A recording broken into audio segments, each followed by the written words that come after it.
नमस्कार विद्यार्थी मित्रांनो, आज आहे 28 एप्रिल 2026 आणि आजच्या या व्हिडिओमध्ये आपण पाहणार आहोत चालू घडामोडींचे महत्त्वाचे प्रश्न आणि अशाच प्रकारे आपण काय करणार आहे तर दररोज चालू घडामोडींच्या प्रश्नांचा सराव करणार आहे, ज्याच्यामध्ये करंटच्या चालू घडामोडी म्हणजेच कालच्या परवा चालू घडामोडी सोबतच त्याच्या अगोदरच्या म्हणजे मागच्या महिन्यातील चालू घडामोडींचा देखील समावेश असणार आहे, जेणेकरून परीक्षेच्या दृष्टीने अत्यंत महत्त्वाच्या प्रश्नांचा जास्तीत जास्त सराव करता येईल। त्यामुळे जर तुम्ही पोलीस भरती, तलाठी भरती, वनरक्षक, दारूबंदी किंवा इतर कोणत्याही सरळ सेवा भरती परीक्षेसाठी तयारी करताय आणि त्यासाठी तुम्हाला चालू घडामोडी प्रश्नांचा सराव करायचा आहे, तर हा व्हिडिओ तुम्ही पूर्ण पाहायचा आहे आणि अशाच प्रकारचे व्हिडिओ दररोज पाहण्यासाठी आपल्या चॅनलला सबस्क्राईब करायचं आहे। जर या व्हिडिओवर आपले 5,000 व्ह्यूज पूर्ण झाले, तर त्या ठिकाणी आपण काय करणार आहे, ही सिरीज दररोज सुरू करणार आहे। त्यामुळे जर तुम्हाला चालू घडामोडींचा सराव दररोज प्रश्नोत्तराच्या माध्यमातून करायचा आहे, तर हा व्हिडिओ आपल्या मित्रांसोबत देखील शेअर करा, जेणेकरून आपले व्ह्यूज वाढतील। पुढे पाहायचं आहे, या ठिकाणी आपण सुरुवात करतोय आजच्या प्रश्नांना। पहिला प्रश्न आहे, नीती आयोगाच्या नवीन उपाध्यक्षपदी कोणाची नियुक्ती करण्यात आलेली आहे? या ठिकाणी पाहायचं आहे, नीती आयोग स्थापना कधी झाली होती? 1 जानेवारी 2015 ला। याचा फुल फॉर्म काय आहे नीतीचा? NITI। ठीक आहे, फुल फॉर्म काय असतो याचा? National institution for transforming India म्हणजे नीती। आणि मित्रांनो, सध्या याच्या उपाध्यक्ष म्हणून अशोक कुमार लाहिरी यांची नियुक्ती करण्यात आलेली आहे, म्हणजे आपलं उत्तर पर्याय बी। त्यासोबतच नीती आयोगाचे पदसिद्ध अध्यक्ष कोण असतात? भारताचे पंतप्रधान असतात। म्हणजे सध्या नीती आयोगाचे अध्यक्ष कोण आहेत? तर ते आहेत पंतप्रधान नरेंद्र मोदी। आता पुढचा प्रश्न याच्यावर कोणता महत्त्वाचा येईल की नीती आयोगाच्या नवीन उपाध्यक्षपदी निवड झाल्यानंतर अशोक कुमार लाहिरी यांनी कोणाची जागा घेतलेली आहे? तर या ठिकाणी पाहायचं, यांच्या अगोदर सुमन बेरी हे नीती आयोगाचे उपाध्यक्ष होते, त्यांची जागा कोणी घेतली? अशोक कुमार लाहिरी यांनी घेतलेली आहे। त्याचबरोबर मित्रांनो, अशाच प्रकारे आपण अनेक प्रश्नांच्या माध्यमातून एखादा टॉपिक कव्हर करणार आहे, जेणेकरून त्या टॉपिकवर कोणताही प्रश्न येत असेल तर त्याचं उत्तर तुम्हाला आलं पाहिजे।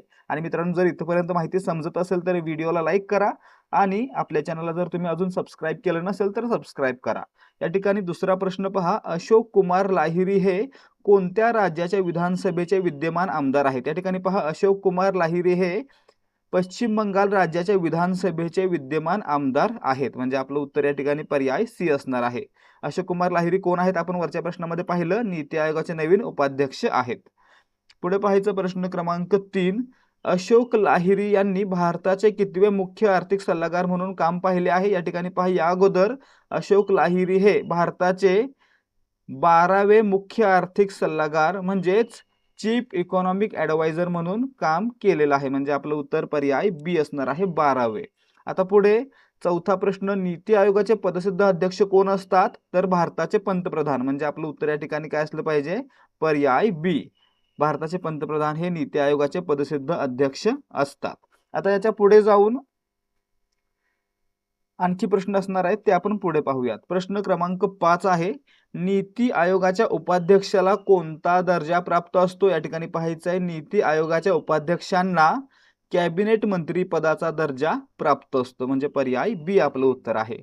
प्रश्न क्रमांक 6, नीती आयोगाचे सध्याचे मुख्य कार्यकारी अधिकारी म्हणजे CEO कोण आहेत? या ठिकाणी पाहायचं आहे, नीती आयोगाच्या सध्याच्या मुख्य कार्यकारी अधिकारी म्हणजे CEO एक महिला आहेत, ज्यांचं नाव आहे निधी छिब्बर, म्हणजे आपलं उत्तर पर्याय ए। आणि मित्रांनो, नीती आयोगाच्या CEO पदावर कार्यरत असणाऱ्या या दुसऱ्या महिला ठरलेल्या आहेत, कोण? निधी छिब्बर। ठीक आहे, पुढे पहा प्रश्न क्रमांक 7, भारतीय लष्कराची ताकद वाढवणारे विक्रम VT-21 हे लढाऊ वाहन कोणी विकसित केले आहे? या ठिकाणी पहा, विक्रम VT-21 काय आहे? एक रणगाडा आहे। तो कोणी विकसित केलेला आहे? तर DRDO या संरक्षण आणि संशोधन संस्थेनं विकसित केलं आहे, म्हणजे आपलं उत्तर पर्याय बी असणार आहे। आता DRDOचा फुल फॉर्म देखील विचारला जातो, तर तो काय असतो? तर defence research and development organisation. ठीक आहे, पुढे पाहायचं प्रश्न क्रमांक 8, विक्रम VT-21 कोणत्या जुन्या रशियन बनावटीच्या वाहनाची जागा घेणार आहे? या ठिकाणी पाहायचं, भारतामध्ये सध्या काय झालेलं आहे? तर BMP नावाचं एक संरक्षण वाहन कार्यरत आहे. त्याची जागा आता नवीन विक्रम VT-21 घेणार आहे. म्हणजे आपलं उत्तर काय असणार आहे? पर्याय बी BMP-2 ची जागा विक्रम VT-21 घेईल. पुढे प्रश्न क्रमांक 9. विक्रम VT-21 ची आसन क्षमता किती जवानांची आहे? विक्रम VT-21 मध्ये मित्रांनो एकाच वेळी 11 लोक बसू शकतात किंवा 11 लोक प्रवास करू शकतात. म्हणजे आपलं उत्तर काय असणार आहे? तर पर्याय सी 11 लोक यामध्ये असतील. आता पुढे पहा, याच्याबद्दल आणखी महत्त्वाचा प्रश्न. या 11 पैकी असणार आहे 3 क्रू मेंबर आणि 8 जवान. ठीक आहे, 3 जण चालवणारे आणि 8 जवान बसू शकतात. आता पुढचा प्रश्न क्रमांक 10. विक्रम VT-21 मध्ये किती टक्के स्वदेशी सामग्री वापरण्यात आलेली आहे? आता या ठिकाणी पहा, विक्रम VT-21 ची निर्मिती आहे ती मेक इन इंडिया आणि आत्मनिर्भर भारत योजना अंतर्गत करण्यात आलेली आहे आणि याच्यामध्ये जवळजवळ 65% सामान आहे ते स्वदेशी वापरण्यात आलेलं आहे. म्हणजे आपलं उत्तर पर्याय बी असणार आहे. 65% सामग्री आहे ती स्वदेशी आहे. पुढे प्रश्न क्रमांक 11. विक्रम VT-21 ची पाण्यातून धावण्याची कमाल क्षमता किती आहे? मित्रांनो, विक्रम VT-21 आहे तो पाण्यामध्ये 8 किलोमीटर प्रति तास वेगानं प्रवास करू शकतो. म्हणजे आपलं उत्तर या ठिकाणी पर्याय बी विक्रम VT-21 कसा आहे? पबजी मध्ये आपण BRDM पाहिली होती, तर त्या BRDM सारखा आहे, जो पाण्यामध्ये आणि जमिनीवर दोन्ही ठिकाणी चालू शकतो. आणि पाण्यामध्ये स्पीड किती आहे? 8 किलोमीटर प्रति तास. प्रश्न क्रमांक 12. विक्रम VT-21 कोणत्या दर्जाचे संरक्षण प्रदान करते? याच्यामध्ये पहा, स्नॅग लेवल 4 आणि 5 चं संरक्षण प्रदान केलं जातं. म्हणजे या ठिकाणी काय आहे तर अतिशय उच्च संरक्षण क्षमता याची आहे. म्हणजे पर्याय बी स्नॅग लेवल 4 आणि 5. ठीक आहे. प्रश्न क्रमांक 13. विक्रम VT-21 मध्ये कोणत्या प्रकारची गन बसवलेली आहे? विक्रम VT-21 मध्ये 30 मिलीमीटर गोळ्या असणारी बंदूक किंवा गन बसवण्यात आलेली आहे. म्हणजे आपलं उत्तर पर्याय बी 30 mm च्या गोळ्या आहेत. प्रश्न क्रमांक 14. चौथी भारत आफ्रिका फॉरम शिखर परिषद मे 2026 मध्ये कोठे आयोजित केली जाणार आहे? या ठिकाणी पाहायचं आहे, चौथी भारत आफ्रिका फॉरम शिखर परिषद ही मे 2026 मध्ये भारतातील नवी दिल्ली या ठिकाणी पार पडेल. म्हणजे आपलं उत्तर पर्याय सी असणार आहे. ठीक आहे, भारतातील नवी दिल्ली या ठिकाणी ही बैठक किंवा हा फॉरम पार पडणार आहे. तारीख असेल 28 ते 31 मे 2026. प्रश्न क्रमांक 5. चौथी भारत आफ्रिका फॉरम शिखर परिषद किती वर्षांच्या खंडानंतर आयोजित केली जात आहे? या ठिकाणी पाहायचं आहे, या अगोदरची तिसरी आहे ती 10 वर्षापूर्वी झाली होती आणि 10 वर्षानंतर आता चौथी भारत आफ्रिका फॉरम शिखर परिषद पार पडणार आहे. म्हणजेच या ठिकाणी खंड किती वर्षांचा पडलेला होता? 10 वर्षांचा. पर्याय सी. प्रश्न क्रमांक 16. IPLच्या इतिहासात 800 चौकार मारणारा पहिला फलंदाज कोण ठरलेला आहे? मित्रांनो, IPL मध्ये 800 चौकार मारणारा पहिला फलंदाज आहे विराट कोहली. पर्याय बी. विराट कोहली यांची टीम कोणती आहे? कमेंट करून सांगायचं आहे. प्रश्न क्रमांक 17. IPL मध्ये एकाच संघाकडून म्हणजे RCB कडून खेळताना 300 षटकार मारण्याचा विक्रम कोणी केला? या ठिकाणी पहा, हा विक्रम देखील विराट कोहली यांच्याकडेच आहेत. हे RCB चे खेळाडू आहेत आणि यांनी आतापर्यंत जवळजवळ 400 षटकार मारलेले आहेत आणि 300चा टप्पा पूर्ण करणारे ते पहिले खेळाडू आहेत. ठीक आहे, म्हणजे आपलं उत्तर पर्याय डी विराट कोहली. प्रश्न क्रमांक 18. नेपाळची पहिली महिला ट्रान्सजेंडर खासदार बनण्याचा मान कोणाला मिळाला? आता मित्रांनो, भारतामध्ये आपण हा प्रश्न आधीच पाहिलेला होता. आता नेपाळमध्ये पाहूया. नेपाळमध्ये पहिली ट्रान्सजेंडर महिला खासदार म्हणजेच LGBTQ कम्युनिटी मधून येणाऱ्या खासदार बनलेल्या आहेत भूमिका श्रेष्ठ. म्हणजे आपलं उत्तर पर्याय ए असणार आहे. भूमिका श्रेष्ठ, नेपाळ. ठीक आहे, पर्याय ए आपलं उत्तर आहे. पुढे भारतावर देखील प्रश्न आहे पहा.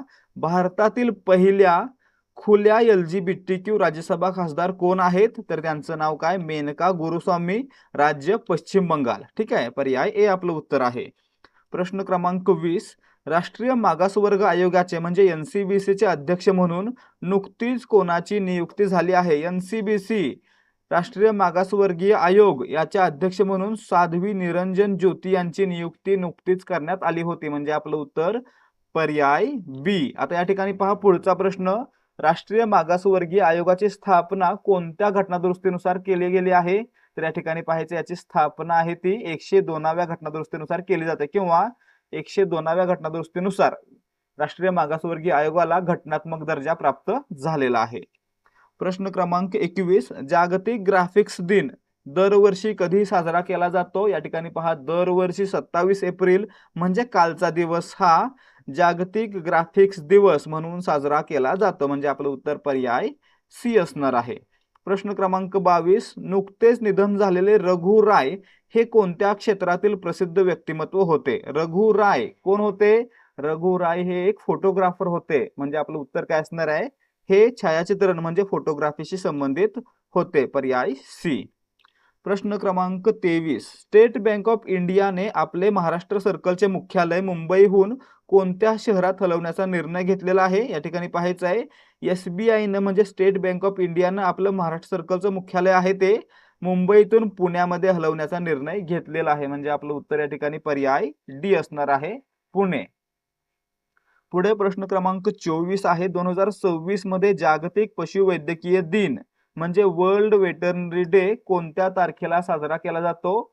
दरवर्षी वर्ल्ड वेटरनरी डे म्हणून 25 एप्रिल हा दिवस साजरा केला जातो. म्हणजे आपलं उत्तर पर्याय बी जागतिक पशुवैद्यकीय दिन किंवा वर्ल्ड वेटरनरी डे 25 एप्रिल. ठीक आहे. प्रश्न क्रमांक 25 2026 च्या जागतिक पशुवैद्यकीय दिनाची संकल्पना म्हणजे थीम काय होती?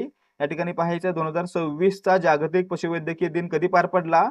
तर 25 एप्रिलला पार पडला. आणि थीम काय होती?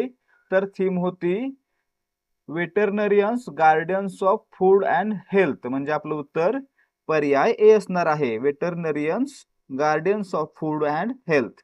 प्रश्न क्रमांक 26 मुंबई पुणे द्रुतगती मार्गावरील वाहतूक कोंडी टाळण्यासाठी उभारण्यात आलेल्या मिसिंग लिंकची लांबी किती आहे? या ठिकाणी पाहायचं आहे मुंबई पुणे द्रुतगती मार्गावर म्हणजे एक्सप्रेस वे वर जी काही वाहतूक कोंडी होते ती टाळण्यासाठी मिसिंग लिंक सुरू करण्यात आलेली आहे, मिसिंग रस्ता बांधण्यात आलेला आहे ज्याची लांबी 13.5 किलोमीटर इतकी असणार आहे. म्हणजे आपलं उत्तर काय असणार आहे? पर्याय बी 13.5 किलोमीटर. आता हा कशाला जोडतोय? तर खोपोली पासून कुसगावला म्हणजे लोणावळ्याला जोडणारा हा महामार्ग असणार आहे. पुढे प्रश्न क्रमांक 27 मिसिंग लिंक प्रकल्पामुळे प्रामुख्याने कोणत्या घाटातील वाहतूक कोंडी टळणार आहे? मिसिंग लिंक प्रकल्पामुळे मिसिंग लिंकच्या 13.5 किलोमीटरच्या रोडमुळे खंडाळा घाटातील वाहतूक कोंडी टाळता येणार आहे. म्हणजे आपलं उत्तर पर्याय बी. प्रश्न क्रमांक 28 मिसिंग लिंक प्रकल्पातील केबल स्टेड ब्रिजची उंची किती मीटर आहे? या ठिकाणी पहा मिसिंग लिंक अंतर्गत केबल स्टेड ब्रिज म्हणजे केबलच्या आधारे उभा केलेला जो ब्रिज आहे त्याची जी उंची आहे ती जवळजवळ किती असणार आहे? तर 180 मीटर इतकी असणार आहे. लक्षात ठेवायचं 180 मीटर उंचीचा हा ब्रिज असणार आहे. म्हणजे आपलं उत्तर पर्याय सी.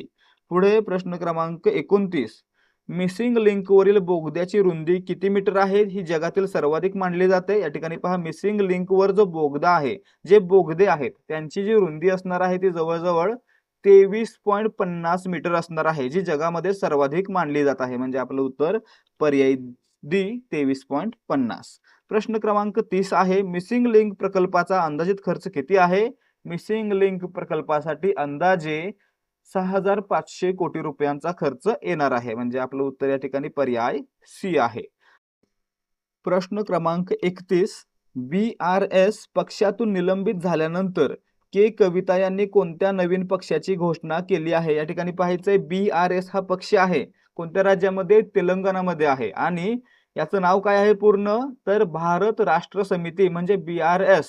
आता या ठिकाणी काय झालं तर यांना या पक्षातून निलंबित करण्यात आलं म्हणून के कविता यांनी काय केलं स्वतःच्या नवीन तेलंगणा राष्ट्र सेना म्हणजे TRS नावाच्या पक्षाची घोषणा केलेली आहे. म्हणजे आपलं उत्तर पर्याय बी. नाव काय? के कविता, पक्षाचं नाव तेलंगणा राष्ट्र सेना. प्रश्न क्रमांक 32 के कविता या कोणत्या सांस्कृतिक संघटनेच्या माध्यमातून कार्यरत होत्या? के कविता आहेत त्या तेलंगणा जागृती या सांस्कृतिक संघटनेच्या माध्यमातून कार्यरत होत्या आणि ऍक्टिव्ह होत्या. ठीक आहे. म्हणजे आपलं उत्तर पर्याय ए तेलंगणा जागृती. प्रश्न क्रमांक 33 देशाच्या कानाकोपऱ्यावर निगराणी ठेवण्यासाठी भारताने तयार केलेल्या 52 उपग्रहांच्या स्पेस शील्ड प्रणालीला काय नाव देण्यात आलेलं आहे? या ठिकाणी पाहायचंय भारतानं 52 उपग्रहांची एक स्पेस शील्ड तयार केलेली आहे ज्याला सुदर्शन चक्र असं नाव देण्यात आलेलं आहे. म्हणजे आपलं उत्तर पर्याय बी. प्रश्न क्रमांक 34. सुदर्शन चक्र प्रणालीतील एकूण 52 पैकी किती उपग्रह इस्रो तयार करणार आहे? 52 पैकी 21 उपग्रह इस्रो तयार करणार आहे. किती? 21 आणि उर्वरित 31 आहेत ते खाजगी कंपन्या तयार करतील. म्हणजे आपलं उत्तर पर्याय बी. 21 उपग्रह आहेत ते इस्रोकडून तयार केले जातील. किती पैकी? 52 पैकी. कोणती योजना, कोणती प्रणाली? सुदर्शन चक्र. याच्या अंतर्गत पृथ्वीच्या भोवती 52 उपग्रह सोडले जातील जे भारतासाठी काम करतील. ठीक आहे. प्रश्न क्रमांक 35. सुदर्शन चक्र प्रकल्पासाठी अंदाजे किती कोटी रुपये खर्च अपेक्षित आहे? आता या ठिकाणी पहा, 52 उपग्रह अवकाशात सोडायचे आहेत, तर त्यासाठी जवळजवळ 27,000 कोटी रुपयांचा खर्च निश्चित करण्यात आलेला आहे किंवा अंदाज लावण्यात आलेला आहे. म्हणजे आपलं उत्तर पर्याय सी असणार आहे. पुढचा प्रश्न आहे प्रश्न क्रमांक 36. सुदर्शन चक्र प्रकल्पाअंतर्गत उपग्रहांचे प्रक्षेपण कुठून केले जाणार आहे? या ठिकाणी पहा, सुदर्शन चक्र प्रकल्पाअंतर्गत प्रणाली अंतर्गत जे उपग्रह आहेत 52 उपग्रह ते केरळमधील श्रीहरिकोटा या ठिकाणावरून प्रक्षेपित केले जातील. म्हणजे आपलं उत्तर पर्याय बी आहे. प्रश्न क्रमांक 37.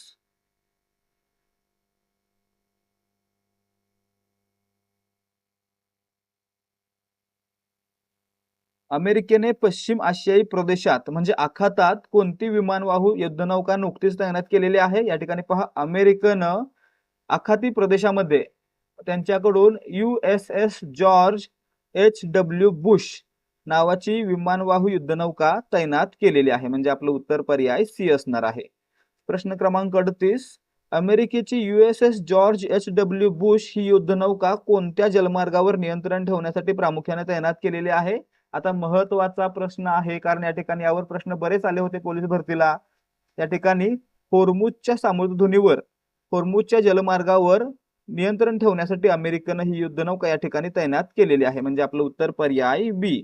होर्मुझ सध्या कोणाच्या अंडर येतं किंवा कोणाच्या अधिकाराखाली आलेला आहे? तर इराणच्या. या ठिकाणी इराणने हा मार्ग बंद करून ठेवलेला होता आणि यासाठीच अमेरिका इतकी मोठी पावलं उचलत आहे. ठीक आहे. प्रश्न क्रमांक 39. भारताने नुकतीच कोणत्या देशाला सार्क चलन अदलाबदल आराखड्याअंतर्गत 1.1 अब्ज डॉलर्सची आर्थिक मदत केलेली आहे? मित्रांनो, भारतानं नुकतीच मालदीव या देशाला, कोणत्या? मालदीव या देशाला 1.1 अब्ज डॉलर्स म्हणजे जवळजवळ 30 अब्ज रुपयांची आर्थिक मदत केलेली आहे. म्हणजे आपलं उत्तर पर्याय सी असणार आहे. प्रश्न क्रमांक 40.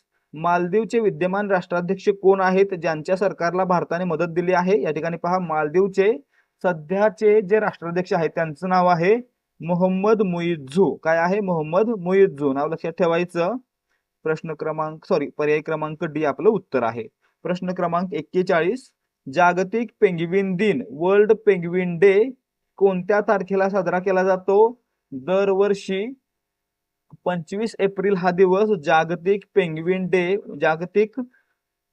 डे म्हणून साजरा केला जातो. म्हणजे आपलं उत्तर पर्याय बी असणार आहे, 25 एप्रिल. प्रश्न क्रमांक 42. आंतरराष्ट्रीय बियाणे दिन, इंटरनॅशनल डे ऑफ सीड्स कधी साजरा केला जातो? तर दरवर्षी 26 एप्रिल हा दिवस आंतरराष्ट्रीय बियाणे दिन म्हणून साजरा केला जातो. म्हणजे आपलं उत्तर पर्याय सी. आता या व्हिडिओमध्ये आपण बरेच दिवस पाहिलेले आहेत, त्यामुळे काय करायचं, तर तारीख लिहायची, तारखेपुढे कोणते कोणते दिवस साजरे केले जातात ते लिहायचं. ठीक आहे. पुढे प्रश्न क्रमांक 43. बिहारचे नवे मुख्यमंत्री म्हणून कोणाची नियुक्ती झालेली आहे? भाजपचे सम्राट चौधरी हे बिहारचे नवे मुख्यमंत्री बनलेले आहेत. म्हणजे आपलं उत्तर पर्याय सी असणार आहे. ठीक आहे. प्रश्न क्रमांक 44.